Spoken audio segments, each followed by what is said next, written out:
आदाब, KP news की special report में आपका स्वागत है। मैं हूं मुस्तफा दिल। आप सभी को हम केपी न्यूज की स्पेशल रिपोर्ट दिखा रहे हैं, जिसका हमने नाम दिया है किसान दोस्त, जिसमें हम आपको ऐसे किसान दोस्त व्यक्ति के बारे में बता रहे हैं जिन्होंने खेती करने के एक नए तरीके से किसानों का परिचय करवाया है और लाभदायक खेती करने का एक नया और बिल्कुल अनोखा तरीका अपनाया है और मनचाही फसलें उगाकर खूब लाभ कमा रहा है। आइए उस किसान दोस्त के बारे में और नई टेक्निक क्या है उसके संबंध में जानते हैं। देखते हैं हमारे संवाददाता अमजद पाशा और कैमरामैन साबित खान की ये स्पेशल रिपोर्ट। इंसान जब खूब मेहनत करके अपने उद्देश्य को पूरा करने और कुछ नया करने की ठान लेता है तो उसके हौसले और हिम्मत के आगे बड़ी से बड़ी कठिनाई वो रुकावट दम तोड़ देती है और सफलता उसके कदम चूमने लगती है और वो इंसान सफलता की ऊंचाई पर पहुंच जाता है और दुनिया में कुछ अलग काम कर दिखाता है, जिसे देखकर दुनिया हैरत में पड़ जाती है। दिगर शहर के करीब स्थित गाँव बगदल के रहने वाले सईद अहमद और उनकी पत्नी इशरत सुल्ताना ने अपनी मेहनत और कठोर परिश्रम और नई सोच से ये कर दिखाया। उन्होंने खेती के काम में ऐसा कारनामा कर दिखाया है जो कोई किसान सोच भी नहीं सकता। सईद अहमद ने ना कोई पहाड़ तोड़ा है और ना ही कोई ऐसा अचंबा और चौंका देने वाला काम किया है कि जिससे लोग आश्चर्य में पड़ जाएं, बल्कि उन्होंने खेती के लिए अनोखी और दिलचस्प ऐसी नई टेक्निक अपनाई है। दरअसल उन्होंने ऑर्गेनिक फार्मिंग की शुरुआत की है, जिससे कम जगह में ज्यादा फसलें उगाई जाती है। सईद अहमद काफी पढ़े लिखे व्यक्ति हैं। उनकी बेसिक शिक्षा एग्रीकल्चर है। उन्होंने MSc और PhD भी किया है और हायर शिक्षा एनिमल हस्बेंड्री है, मगर बेसिक शिक्षा एग्रीकल्चर होने की वजह से उन्हें एग्रीकल्चर में ज्यादा रुचि है। वो सेंट्रल गवर्नमेंट में सेंट्रल पोल्ट्री डेवलपमेंट ऑर्गेनाइजेशन से रिटायर हो चुके हैं। रिटायरमेंट के बाद सईद अहमद ने अपनी 4.5 एकड़ खानदानी जमीन पर ऑर्गेनिक फार्मिंग करने का इरादा किया और दिन रात की मेहनत के बाद अपने उद्देश्य में सफल हुए। उन्होंने खेती के लिए एक अनोखा और दिलचस्प तरीका खोज निकाला और अम्मा ऑर्गेनिक फार्म्स बनाया और 5 लेयर फार्मिंग शुरू किया। ये खेती करने का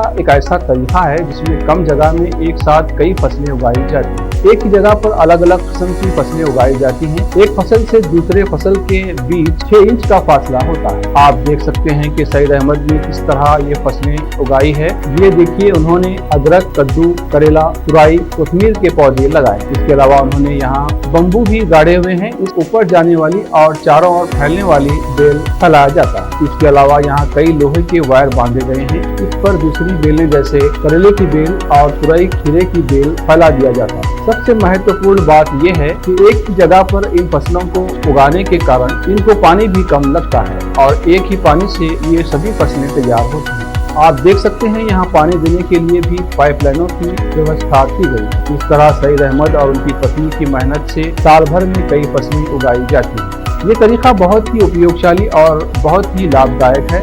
इस बारे में सईद अहमद ने अपने अनुभवों को साझा किया।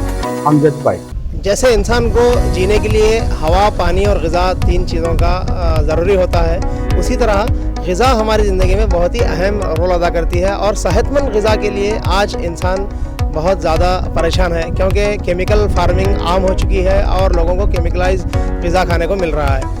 साथ ही साथ अभी हम यहाँ पर आपको एक ऐसी फार्मिंग का इंट्रोडक्शन कराएंगे जिसको अम्मा फार्मिंग के नाम से जाना जा रहा है और बगदल में एक ऑर्गेनिक फार्मिंग स्टार्ट हुई है।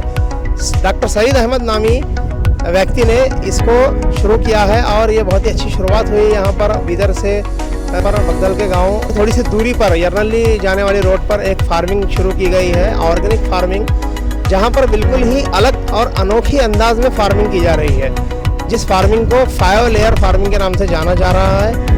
और यहाँ पर 5 लेयर फार्मिंग यानी कि खेती करने के टाइम पे जो बेड होता है, उस बेड में एक ही जगह पर एक साथ 5 मुख्तलिफ किस्म की फार्मिंग की जा रही है, यानी कि एक ही साथ पर 5 मुख्तलिफ फसलें निकाली जा रही है।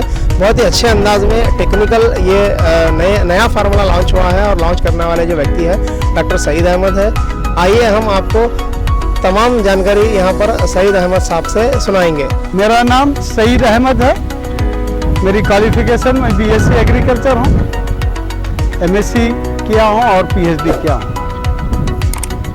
जनरली मेरा बेसिक क्वालिफिकेशन एग्रीकल्चर होने की वजह से और हायर क्वालिफिकेशन एनिमल हस्बेंड्री का होने से केमिस्ट्री में मैं गवर्नमेंट ऑफ इंडिया में as a assistant director CPDO central poultry development organisation and training institute, जो हिंदुस्तान का एकमात्र इंस्टीट्यूट है एशिया के 52 से 55 कंट्री के लोगों को यहाँ पे पोल्ट्री डेवलपमेंट की ट्रेनिंग दी जाती है। उस मुकाम पे मैं साउथ रीजन के लिए असिस्टेंट डायरेक्टर की ड्यूटी से रिटायरमेंट लिया। मैं अपने 33 इयर्स सर्विस में पोल्ट्री, टर्की और डक फार्मिंग का स्पेशलाइज्ड रहा हूँ। मेरी अपनी सर्विस में यही काम करने से मैं इस पे स्पेशलाइज हो चुका हूँ। डक फार्मिंग में मैं ज़्यादातर ऑर्गेनिक ही करता था। फार्म में भी, गवर्नमेंट में भी मैं अपने उससे ऑर्गेनिक फार्मिंग करना चाहता था। जब एनिमल्स के साथ मैं ऑर्गेनिक फार्मिंग करता था, बर्ड्स को ऑर्गेनिक बर्ड्स बनाता था, तो बाद में मेरा रिटायरमेंट हुआ है 2021 जून में। मैंने चाहा कि अपनी सर्विस को पोल्ट्री से निकल के बेसिक जो मेरी क्वालिफिकेशन थी एग्रीकल्चर और मेरे खानदानी जो ज़मीनात थे उसको डेवलप करूं। आजकल जो केमिकल के साथ फार्मिंग हो रही है, इस केमिकल की फार्मिंग को तोड़कर ऑर्गेनिक फार्मिंग करना चाहता था, जिसके लिए मैं बगदल जो मेरा वतन है, यहाँ पर मैं अपनी 4.5 एकड़ ज़मीन को ऑर्गेनिक फार्मिंग में डेवलपमेंट कर रहा हूँ। इसका पहला हिस्सा 2 एकड़ ज़मीन पर मैं मल्टी लेयर 5 लेयर फार्मिंग शुरू किया हूँ, जो बम्बू के सहारे चलती है। इसमें 5 लेयर एक ही मिट्टी में, एक ही बेड पे, एक ही जगह पर 5 फसलें एक साथ उगाई जाती है। पहली मेन फसल होती है अदरक। अदरक 6 से 9 महीने तक की फसल है। जब 9 महीने तक के लिए अदरक बढ़ती है, उस दरमियान में किसान को बहुत ज़्यादा अखराजात आते हैं, जैसे घास निकालना, रुपाई करना, खुरचाई करना, फिर अदरक को मिट्टी डालना। ये जो अखराजात आते हैं, उससे अदरक की पैदावार में जो कॉस्ट ऑफ प्रोडक्शन बढ़ता है, जब वो सेल करने जाता है तो कॉस्ट ऑफ सेल कम हो जाता है, मार्जिन कम हो जाता है, इसलिए किसान परेशान रहते हैं। इस प्रॉब्लम को हल करने के लिए, इस प्रॉब्लम से हम लोग हटने के लिए हमने एक नई टेक्निक ईजाद की है। हम चाहते हैं कि किसान अदरक को अपना फिक्स डिपॉजिट बनाए। जब घास लगती है तो घास काटने के लिए जो मजदूर रखते हैं, जो लेबर रखते हैं, जो खर्चात आते हैं, हमने क्या किया, उस घास की जगह अदरक के साथ ही एक लीफी वेजिटेबल, ऐसी तरकारी जो पत्तों की रहे, जैसे पालक होती है, मेथी होती है, चौलाई की भाजी है, चुक्का है, कोतमीर है, ये हमने भाजी को अदरक की बेड पे डाल दिया। जब ये भाजी 21 दिन से ये भाजी उगना शुरू होती है तो 1.5 महीने तक ये भाजी क्रॉप चलती रहती है। अब जब आप भाजी को गहराई से डाल दें, पूरी तरीके से फैला के, उस वक्त घास आना कम हो जाता है। तो घास निकालने का जो लेबर है वो आप भाजी निकालने के लेबर में, कोतमीर निकालने के लिए यूज कर सकते हैं। अभी आपकी भाजी है, ये भाजी से आपको कुछ तो पैसा आएगा, ये पैसा आपका लेबर में जाएगा। इसके बाद हम इसके साथ बम्बू लगाए हैं, बम्बू के साथ तारे बांधे हैं। इस बम्बू को, ये जो अदरक हमने लगाई है, गर्मा में लगाई है। जनरली अदरक जो देहातों में लगाते हैं किसान, आम किसान, ये लगाते हैं जून के महीने में, बारिश बरसात में। पर हमने इस अदरक को फरवरी, मार्च, अप्रैल के महीनों में लगाने का नया तजुर्बा किया है। इस वक्त बहुत गर्मी रहती है, इसलिए हमने बम्बू लगाया है, तार बांधे हैं और ऊपर शेड की तरह जो अपने को अवेलेबल है फ्री में, किसान के पास जो रहता है घास, गन्ने का घास, किसी भी चीज का घास, हमने उसको छत की तरह छप्पर बना दिया। तो वो छप्पर, आधा छप्पर और आधा खुला रहेगा, तो आधी धूप और आधी छांव चलते रहेगी गर्मा में। जब आधी धूप और आधी छांव चलेगी, उस वक्त जमीन में ज्यादा पानी की जरूरत नहीं रहती, क्योंकि जमीन पे ज्यादा धूप और नहीं गिरती है। इसके लिए हमने ये बनाया। तो जब हमने बम्बू लगाया, यह बम्बू के अतराफ में एक हमने जो ऊपर जाने वाली बेल होती है, ऐसी एक बेल की क्रॉप हमने लगा दी हर बम्बू के पास। इस बम्बू से कद्दू की बेल एक मारने लगे, या कद्दू की बेल हमने लगा दी। यह कद्दू की बेल जर्मिनेट होती है 20 दिन के बाद। जब आपकी पालक बाहर निकलती है, उस वक्त कद्दू की बेल बढ़ती है। अब यहाँ पे देखिए, जब हम बम्बू लगाए और कद्दू की बेल ऊपर जा रही है छत पे, छप्पर पे, अब इसके साथ बम्बू के साथ हम हॉरिजॉन्टल वायर बांधे हैं। तो एक दो अदरक के दरमियान में 6 इंच का फासला होता है, तो 6 इंच के फासले में हमने दूसरी बेल लगा दी है, करेला लगा दिया है, तुरई लगा दी है, खीरा लगा दिया है। अब क्या हो रहा है, ये तुरई और खीरा, जब कद्दू की बेल बाम्बू के साथ ऊपर जा रही है, ये खीरे की बेल हॉरिजॉन्टल वायर के साथ आसरात में फैल रही है। यहाँ पे फायदा ये है कि जब बारिश का पानी आता है तो छत पर से बारिश का पानी एकदम कम होकर जमीन पे गिरता है, तो अदरक के ऊपर ज्यादा पानी की मार नहीं पड़ती है। हर झाड़ पे बहुत ही मिनिमम जितना पानी रिक्वायर्ड है उतना चाहिए, क्योंकि बारिश की वजह से आमतौर पर किसान परेशान हो जाते हैं। कभी बारिश ज्यादा हो जाती है तो उस वक्त खेत बह जाते हैं, खेत में पानी ठहर जाता है। कभी बारिश कम होती है तो जमीन सूख जाती है। इस टेक्निक से जब पानी बारिश ज्यादा होती है तो ऊपर से पानी बहुत कम पड़ता है। जब बारिश कम होती है तो धूप कम पड़ने से जमीन का टेम्परेचर कंट्रोल में रहता है और आप मामूली से वाटर में, इरिगेशन में आप अपने अदरक उगा सकते हैं। इस अदरक के 9 महीने के दरमियान में आपने दूसरी फसल ले ली कद्दू की। यह कद्दू आप बेचते रहे, इस कद्दू की फसल तीसरी फसल आपकी चलते रहेगी खीरे की। इस कद्दू और खीरे की जो पैसा आपको आते रहेगा, ये अदरक मेंटेन करने के लिए, इस अदरक की दवाई, अदरक के लिए जो भी अखराजात हैं, इससे निकलेंगे। किसान को अपनी जेब से मजदूर को पैसा देना नहीं पड़ेगा। अब जब चौथी फसल है वो अदरक की आपको 9 महीने के बाद निकलेगी, जब तक आपकी ये बेलें खत्म होती रहेंगी। जब अदरक की आपकी बेल निकलेगी, अगर आप फरवरी, मार्च, अप्रैल के दरमियान में अदरक लगाएंगे तो आपकी अदरक अक्टूबर और नवंबर में निकलेगी।